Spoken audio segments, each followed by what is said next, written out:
I think there are certain people in white evangelical seminaries who might view black or brown people, students or professors, as suspect until they prove otherwise. This is one of the criticisms I have of white evangelicalism, is that often black and brown people are assumed to be suspect until a white evangelical gives them their stamp of approval, which I think, frankly, is not gospel whatsoever.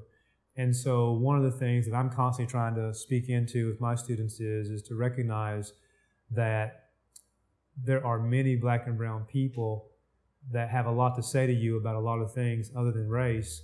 And if you view those people as suspect just because of the color of their skin, the problem is with your heart. But those realities are very much there, I think. Yeah. But the Lord's been faithful in our context.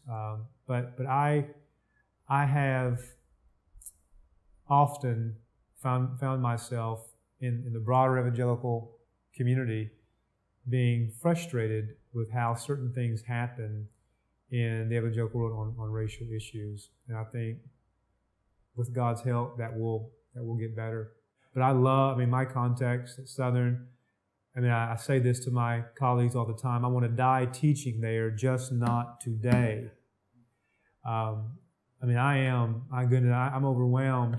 I get emotional when I think about this. We graduated our first black student in 1944.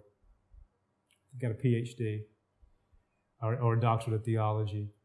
And I think since he graduated, I think the first black professor was hired in 1986, and he recently retired.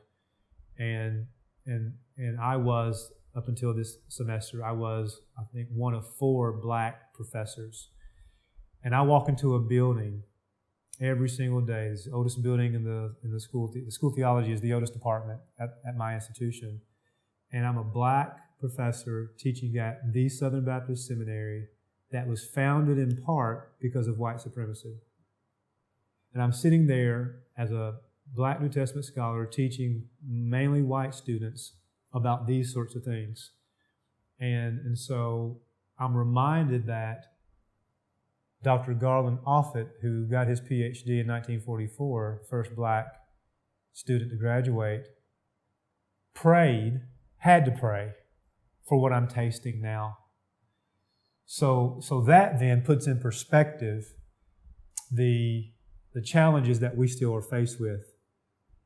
And so when I look back on what has happened 40s, 50s, 60s, 70s, there are challenges that are still there in the evangelical world.